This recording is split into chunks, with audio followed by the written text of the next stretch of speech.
All right, welcome back, guys, to another episode of To the Show We Go Baseball podcast. Today's episode, we have our first one this offseason from the Miami Marlins system. We got Nathan Martorella, and if you're not too familiar with Nathan, we'll jump into a few things. But he spent this last year between two organizations, actually, and finished the year in Pensacola there in Double A. But Nathan, we appreciate all the time. I know we spoke a little bit off air that you're back home in California, but how has your offseason been treating you so far? Yeah, I mean, it's going great.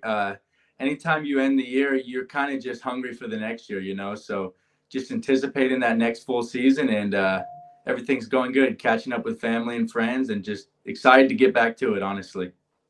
Yeah, you had yourself a season, obviously, being part of trade, which I know we'll get into in a bit here, but Yep. how has it been to kind of decompress a little bit after a big year like that with a big life event happening to you? Like, how's it Yeah. kind of been to just be like, all right, like I'm done with the season. I can kind of like take it all in now. Yeah, I mean, it really didn't hit me until the end of the year that like I am now in a new organization and I'm now hunting to play in the big leagues for a new organization. Things happen quick, especially getting traded like that much before the trade deadline. You don't really expect it, so it happened fast and decompressing. I feel good, just excited for the opportunity that I have with the Marlins, and couldn't be any more grateful. Was it a little bittersweet for you? Just obviously going to Cal and being from out there, and obviously you were with an organization that was based out there. I know their Yeah. AAA and AA and all that is not in the state, but was it a little bittersweet, I guess, to kind of be heading to the other side of the country? No, anybody, especially me, I just want to play in the big leagues, and wherever the opportunity is best for me to play in the big leagues, I'm grateful for, and I'm ready to go with that team. Would have loved to make it to the big leagues with the Padres, but no bad feelings, nothing. I love the way they go about their business, and I'm excited to be on the hunt to get to the big leagues with the Marlins. And the area you grew up in California, I'm kind of familiar with Salinas, California. I feel like there's is that like I feel like there's quite a few athletes that come from that area. I guess what was it like growing up? Obviously, California's a hotbed for baseball. It's a hotbed for football too. Yeah. But what was it like growing up and just playing sports? 'Cause I know I saw you were also a two sport athlete. So what was it like playing in high school and kind of growing up out there? Yeah, I mean, my older brother played Division II football, and my younger sister plays Division I softball right now. And we've always been an athletic family, and my parents always had me play all the sports, basketball, football, and baseball. I think that was really good for my development as a human being and just as an athlete as well. I think playing the multiple sports was good for me, and then just being around sports my whole life. It's what I love to do, and when high school came around, we narrowed it down to just football and baseball. I did that all 4 years, and wouldn't change anything, honestly, the way I went about it. How hard was it to say goodbye to football? Yeah, it was hard. Like the first full year of just doing baseball only was a little different, but baseball has always been my favorite sport. So once I established the routine of a college fall and a spring, I was locked in on it, and I loved it just as much. Okay, and I see you're officially listed on Baseball References about 6 foot 220 ish. Yeah, Uh, so what were you? What position were you playing when you did play football? I was a defensive end, outside linebacker. Okay, so you Yeah, like a definitely, pass. I was a pass rusher. man. I just feel like after after giving that up, I feel like some days you're watching college football, you're watching NFL, you're just like, man, I kind of miss that feeling of getting after the quarterback or whatever it I is. for sure, I for sure would miss the games, the practices. I don't miss at all. That's a good point. That's a good point. Yeah, All right. Well, obviously you made the right decision. Yeah, you stuck with baseball, and it's gotten you to where you are now. So I'm assuming you think you made the right decision there, which for I think sure. you did. No, yeah, 100%. So walk me through this. Speaking of high school, you get drafted Yep, by the Boston Red Sox. yep, Now that's back when the draft had 40 rounds. It's a little different yeah, now. So obviously, I feel like for people that aren't as familiar with the baseball draft, back even what was that, like 5 years ago, 4 years ago, when that 2019. was, Yeah, yep. yeah, it seems like forever ago because COVID was in between that. Hmm. But I feel like people don't truly realize that like there were 40 rounds of Yeah, players getting picked, and it's like it was just kind of Hail Marys after like the 25th round Yep. at that point, because you're just trying to see if what could stick, if somebody actually surprised. And you were drafted in the 30th round by the Red Sox. Were you surprised you got drafted? And I guess what was that process like for you, since obviously you didn't end up signing? Yeah. So I kind of blew up on the scene a little bit late my senior year. I started getting some draft buzz not till the spring of my senior year, which is a little later compared to some guys that do all the summer ball circuit and all of that. I didn't do any of that because I was always playing football.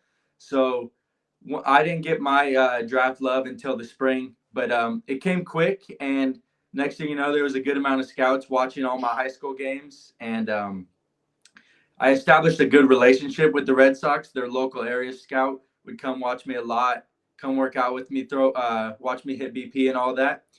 And I actually went into the pre-draft workout at Fenway my senior year, so that was awesome. I had a good showing there. And was I surprised I got drafted? No, because there was 40 rounds, and usually if you did create like a good relationship with an organization, they'd probably end up taking you within the 40 rounds. But it got to a certain point, like day 2, where I knew I was going to go to college. I kind of had my heart set on going to college and wanted to develop more as a baseball player first. So I was grateful to be drafted the first time. It was awesome, and couldn't wait to get drafted again the next time after I had some good player development at Berkeley. So what were the talks like, I guess, when the Red Sox do pick you? Obviously, you had already made Yeah. up your mind. You're like, hey, I'm going to Cal. Like, I appreciate this. But Mm-hmm. so I guess how was their side of things? I guess what kind of things were they talking to you about? Yeah, I mean, it's kind of like I wouldn't want to say courtesy pick, but when you get to those rounds, it's hard to sign all 40 rounds, you know? So Oh yeah. they drafted me. You never know. Maybe sometimes guys will sign. I wasn't going to sign that late just because I knew there was some more development in my game, especially going into college, moving away from home, all that stuff. But they were just, I don't know how to say it, but they probably knew I wasn't going to sign when they drafted me in the 30th round. But we're super fired up to give me the pick and follow me for the next 3 years. Yeah, I'm always fascinated by that because, like you Yeah. said, obviously 40 rounds. I would assume I haven't I looked it don't up, know. but I would Yeah. assume. I don't think it's ever happened. A team signed all 40 selections. I feel like that never has happened. So, Yeah. but now that the draft is 20 rounds, it's like it's more possible to sign Mm-hmm. almost every No, for guy. Which, sure. I think the 20 rounds, a lot of the time, all 20 sign if you do it the right way. yeah, I'm almost positive the Red Sox may have signed all 20 picks this year, if I'm not mistaken. But yeah, I was always curious because obviously with it being that long, and it's like you were taken in the 30th. It's like, well, what Mm-hmm. do they even say to you? Like, but all right, Yeah. so. Yeah. Um, so obviously you go on to Cal, and again, I think you made a great decision there. But I guess what was it like playing at Cal? And I know nowadays they're an ACC school, which I Yeah. know you didn't have to really deal with the traveling to the East Coast to play baseball games. But what was your experience like playing in Cal in the old Pac-12? Yeah, I mean, I loved it. It was weird though. So my first year that I was able to have a full fall and a full spring, or full fall and full spring wasn't until my draft year because with COVID. So freshman year, I did the full fall, did the 15 games of spring, and then COVID shut it down. Had a really good start to that year, and then the next year, my sophomore year, we weren't allowed on campus in the fall. So because of COVID, so we're missing out on all that development, all those at bats, working through kinks in the fall. We showed up in spring and we just started playing games, so it was tough. But my junior year, when I really started to show like what kind of player I am, I definitely credit just being able to have a full year of development, including fall ball, and then into the spring. So that helped a lot. And I loved Cal, man. I love the coaching staff, all my teammates. It was a blessing, and lifelong friends and lifelong mentors came with it, with being in that program for sure. Jamie, I apologize for hogging the Oh, mic here. you're I'll good. let you get in here. I was wondering for the trade, what was that like, joining your organization, having new teammates, getting to know new coaches, and just Yeah, making that transition? yeah. It was. It's not as easy as the outsiders may see. It's like you get traded, you move across the country, and you're with all new people, and there's no like learning period or learning curve. Like you're playing in games that week, and you're just trying to meet as many people as you can, recognize as many faces as you can. But the reality is you got to get straight to work, and you got to try to put up some numbers and be the best teammate and best player you can be. So it was like a shock, it was a shock to my world. But once I got comfortable, I started loving it and just being who I am. Was there anything the Marlins had you focus on once they had you in their system that maybe the Padres did, or kind of once they had some tape, they're like, all right, we want you to kind of build this part of your game? Yeah, I mean, I struggled a little bit when I got traded over, but it had nothing to do with like anything the Marlins were trying to have me do. It was more of just trying to do too much. I wanted to show why I got traded for, and I was doing too much. And they didn't have anything specifically to change. Just keep trying to sharpen my tools and keep trying to be the best player I can be. And I had a really good last 2 months of the season. I think it credits the Marlins and myself of just sticking to the plan and just no matter how high or low you get, just staying neutral and working hard. What was it like to join the Marlins? Obviously, as you know, at the deadline, they made a lot of younger guys for kind of that next wave. What was that mean to you just be part of that and kind of have a team look at you as we're building for the future? We want you in our system. Yeah, no, it means a lot. I mean, obviously, being in a trade for a batting champ like that's no joke, and it shows how much the Marlins value me as a player, and I couldn't be any more excited. At the end of the year, all the trade guys, most of the trade guys, we're all in Double A, and it was awesome to just meet all of them and try to build a core of players. And like you said, I think they're calling it the next wave of players. Like I'm excited for that, man. I want to make it to the big leagues with the Marlins and be there for a long time. Not just have a cup of coffee, but get there and stick and yeah, build something special. Yeah. Did you have any idea a trade was happening? How did that whole situation go down?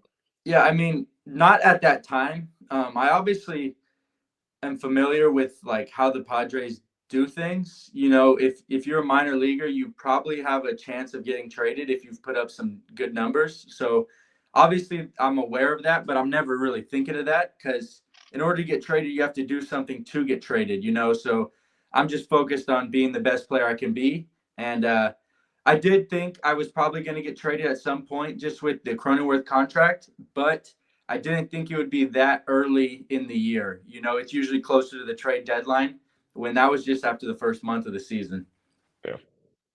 Yeah, did you being traded in May compared to at the Yeah. deadline in July, I feel like it might have been a little bit of a shock, but do you Yeah. how did you I always hear this too, a lot of minor league guys always say like actually I found out I was traded on Twitter or Yeah. on social media before, like Yeah. where were you and like how did you find out? Yeah, I'm not sure if you saw the video, but I was actually on second base during when I got traded. I got pulled off the field, so that was even a crazier story. We were in the second half of a doubleheader, and I just got a hit, ended up on second base, and then the trade happened, I guess, and I had to be pulled off the field. So that was a crazy feeling, especially like you said, being traded that early in the year. Like when you're getting pulled off the field, you're not thinking that's why. Obviously, if it was Yeah. close to the trade deadline, you'd be like, okay, probably just got traded. But first month of the year, you're like, why am I getting pulled off the field? Yeah, because you So that's always how I found out. all right, yeah, because I know like on deadline day, it's always like a Yeah, thing where it's like, okay, for everybody's on sure. hug watch, and it's like, Yeah, okay, if somebody's hugging in the team, their big league club might not be in it or whatever, or yeah, in it, whatever, vice versa. Yeah, I've heard some crazy crazy. stories, man, of guys like seeing the Jeff Passan tweet of like, that's how I found out I was getting traded before the club even called me. Yeah, So no, it happens quick for sure. yeah. So you go from playing in I think San Antonio, Yep, where San in the Antonio. double A, and you go to Pensacola. Obviously two warm weather states, so it's Yeah. not like huge change, but what was it? I guess what was it like trying to settle into Florida and I guess just a different league and all that, new Yeah. teammates and everything. Yeah. It was so luckily when I got to Pensacola, Danny Black, one of the infield coach for Pensacola, was actually on staff with me in the fall league last year. And a few of the players I had played with in the fall league last year. So that was good knowing them. That always makes it easier. Getting traded with Jacob Marcy, he's one of my best friends. And up until the end of the year last year, we had played every minor league game together. So that always helps, getting traded with someone in your draft class. Getting settled into Pensacola, I mean, it was a different type of heat. Like it's hot Texas is hot, but like Pensacola, when you're sweating, the water is like just falling off of you rather than just sweating, you know? So it was a different type of heat, but I settled in good. It took me a few weeks, but by the end of the year, I really felt like I was back at home. So that was good. All right, I got one last trade related question, and we'll move on to a new thing. But Okay. I remember, I was in Worcester for the trade deadline, the game, and was there the day that fellow Californian Nick York got traded for Quinn Priester. And I remember talking with Quinn Priester the week after, and he was kind of like, I'm going to keep seeing how Nick York does, and I'm going to follow how he does. And I've heard a few guys kind of talk about like the guys they were traded for, like, if see how they do, check in on them, just see like, how the guy was. Is that, do you do that at all? I know it's early, but like, is that like, you, like you said earlier, you got traded for a batting champ. So it's like, Yeah. is that something you're interested in? Like, do you ever peek like Arias stats or anything? Obviously I was still watching the Padres games because Merrill is one of my good friends. I played with him all last year, so that was that. But I think as long as Luis Arias is playing, he's going to be up there for a batting champ. So I'm not going to keep too close of an eye, but I know he's a great player, and he's going to be in the running for batting champ every single year. All right. Yeah, I was just curious because I feel like Yeah. some guys are probably like, you know what, I'm going to keep tabs on this guy just to Yeah, see yeah. like who I was traded for. But like you said, you got traded for an all-star and batting champ, so it's Yeah. a little Yeah. different. All right, I'm switching lanes here a little bit. I'm going a little bit off the field here. I was kind of peeking around doing some research and everything. I saw your mom played tennis at Fresno State. Yes. Would you say it's accurate that you get a little bit of your competitive edge from your mom? Yeah, for sure. I mean, she was a multi-sport athlete in high school, so I definitely get some of that from her and my dad as well. But yeah, both of them just created that athletic culture within the family. Okay. And then you also had a relative who played professionally in the Angels organization. Yes. Has there been any influence from him, like throughout the, you getting into pro ball, of just like kind of like, hey, like the minors, like you're gonna come in for a little bit of a surprise here on how minor league ball is. But did you get any good advice or anything from him? Yeah, my grandpa is always full of good advice, like anything within the game. When he played in the minor leagues, it was obviously way different. Yeah.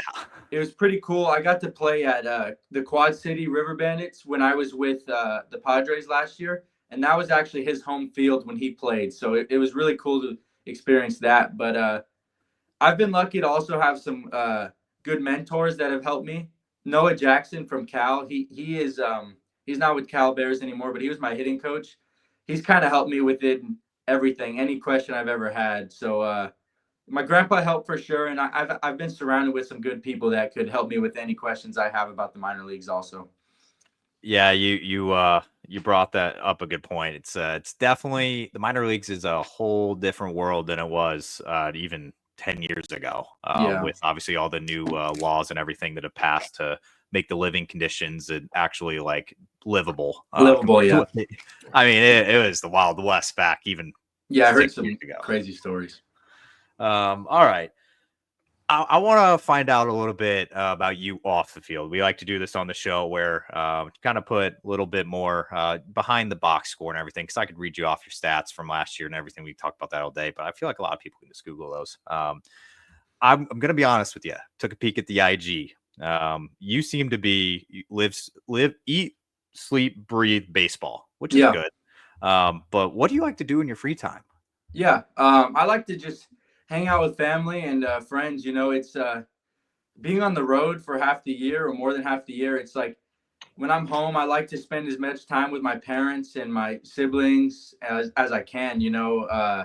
Off the field, I just like to do simple things, whether it's going on a walk or going to the beach and just going on hikes, anything simple. Like you said, I do live and breathe baseball, so I do help with like hitting lessons and stuff like that. But away from the sport, it's just how simple I can be and how relaxed I can be. Okay. I feel like when I asked that question on this show this offseason, I've gotten mostly just two answers. So I appreciate your answer because I feel like I've gotten golf or video games. Yeah. I don't golf or play video games. So that's why it's like you got to find something else to do. I really enjoy working out. I know that comes with being an athlete, but it's something that I just enjoy regardless of if I was an athlete or not. It's kind of a way that I bond with my father. He loves to work out, so that's a fun thing to do for sure. You do know that you're a rare one. You're like Yeah. that you're not golfing or playing Yep. COD. Yeah, I know. It's a small population. I'm trying to hold off on swinging a golf club as long as I'm playing because I don't want to mess up the swing. You know, I just heard that the other day. I don't know. There's a guy who's been in the minors and Josh Lester for a while. He was texting me yesterday and he was just like, I can't swing a golf club I because can't it might either. I mess up my tried one swing. time a few years ago, and that's why I'm not doing it yet because I don't want to take the time to learn. I'd rather put that time into something that's going to help my game a little bit. Fair. He also said it might mess with his swing, so he was Yeah. a little Yeah. cautious with it. So I never Yeah. really thought of it that way. But Yeah. so you're not golfing, you're not playing video games. So if you're out going for walks and everything, you got to play in I'd say like two pretty good I guess minor league baseball cities this past year with For sure. Pensacola and San Antonio. Did you get a chance to like go out and just Yeah. explore the areas? Yeah, for sure. I mean, when my girlfriend comes into town, that's something that I like to do, just like see the local areas. So in San Antonio, something that was really cool is called like the River Walk. So we got to check that out. That was awesome. And then in Pensacola, we just went and checked out the beaches. Pensacola Beach was awesome. That's something that I like to do, go out to the beach. And yeah, so those were two like cool spots that I got to see this year, the Pensacola beaches and then the San Antonio River Walk. So that was a cool experience. If you got any good recommendations for me, I am heading there this weekend. My dad's down in Texas, so that's Okay. I'm going down to San Antonio. So yeah, definitely the San Antonio River Walk. That was like the coolest thing out there for us. okay, I got a hotel right on the River Walk, so we'll Perfect. me and the wife will definitely take a That's peek. perfect. Awesome. All right. I like to joke on this podcast. It's a part food podcast. I'm a big food guy. I know a lot of people are. Are you a food guy? Yeah, I mean, I love food for sure. Okay. For sure. Well, brace yourself. I got a few for you. Okay. This one's been pretty controversial question here. The food take. I need a Mount Rushmore of restaurant chains. So your top 4 of all time. They can be sit down or drive through. Okay. Oh man, that's Gonna be tough. tough. In-N-Out's definitely going to be up there, especially from being California. I love That's In-N-Out. That's tough, man. I would need like a list or like to think about this, but I don't know about exact restaurants, but I would need In-N-Out. I would need a pizza place, so like anything. I like all kinds of pizza. California is not super known for the pizza compared to the East Coast, but this isn't going to be your direct answer. But I would need In-N-Out. I would need a pizza place. I would need one of my local Mexican restaurants. I would need that on there. And Okay. the fourth one would be, I don't know, maybe some type of sushi. That's like, that kind of hits all the spots for me, like a sushi spot, Mexican spot, In-N-Out, and a pizza place. So I don't have names off the top of my head. I'd probably have to think about that a little more, but just touching all those boxes for me. Are you a by chance a like if you were gonna get fast food one day, would Yep. do you ever associate with like fried chicken chains? Not much, honestly, not much. Yeah, I don't think it's as popular out here. Yeah, it's not. We're unofficially sponsored by Zaxby's, so I always look Oh for yeah, people I've that had are. Zaxby's. It's bomb for sure. Oh well, I should ask the question then. But Yeah. I knew you're a California guy. They're not Yeah. out there. They're more in I like know the there's like the southeast. Zaxby's versus Cane's thing. They're both Yeah. good. Okay, that's Yeah. fair. I knew that it's not a big California thing. It's Yeah. usually, Anytime I have a honestly. chance to get it, I like to get it for sure. Okay. All right. I got one more food question for you here. And I'm going to let you pick this Okay. time before I ask the question. Yep. Do you say that do you like sauces more or do you like liquids or like drinks? Like which one are you more passionate about? Probably, I think sauces, maybe. I don't know. Okay. All right. So I'm going to give you a scenario here. You got 3 of your fingers and Okay. you can fill up those 3 fingers with 3 different sauces, and those are Yep. the only sauces you get to have for the rest of your life. What 3 are you choosing? Yeah, I mean, I guess one would be like a buffalo. One would probably be a barbecue, and sauce. Does ketchup count as a sauce? Oh Then yeah. that'd be my 3 right there. Okay. Super versatile all across the board. I like that. Yeah. Okay. All right. Jamie, do you have any one-offs here? I got a couple. Was this your first time in Florida before the trade? Had you been there before? I played at Disney World when I was a kid in Florida. That was the only other time. And I don't really remember it. I was like 10 years old playing travel baseball. So it was the time that I remember being in Florida was this year. How'd you like living there besides, off the field? Yeah, it was cool. Like we talked about earlier, the beaches, that was awesome. So being able to spend time at the beach, and we lived like 30 minutes from the field, so that made it a little tough. And but it was cool. Living in Florida was awesome, and I enjoyed it. Yeah. So I lived in Tampa for a little bit, so when you bring up the different heat, I know exactly what you're talking about. Yeah, no, it's crazy.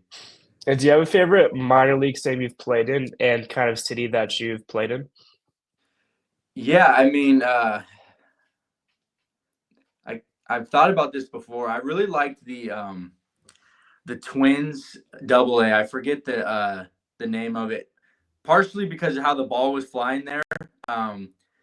That was a cool one. I forget the name of whatever the Twins AA is. That was cool. I think it was in Kansas or yeah, it was in Kansas. But then Pensacola too. That's beautiful. Like I don't know if you've ever seen the photos of the stadium, but it's on the water, which is good at the end of the year. In the beginning of the year, it's a little tough because it makes the wind blow in. So that's always a little tougher as a hitter. But by the end of the year, it cools down, and it was awesome.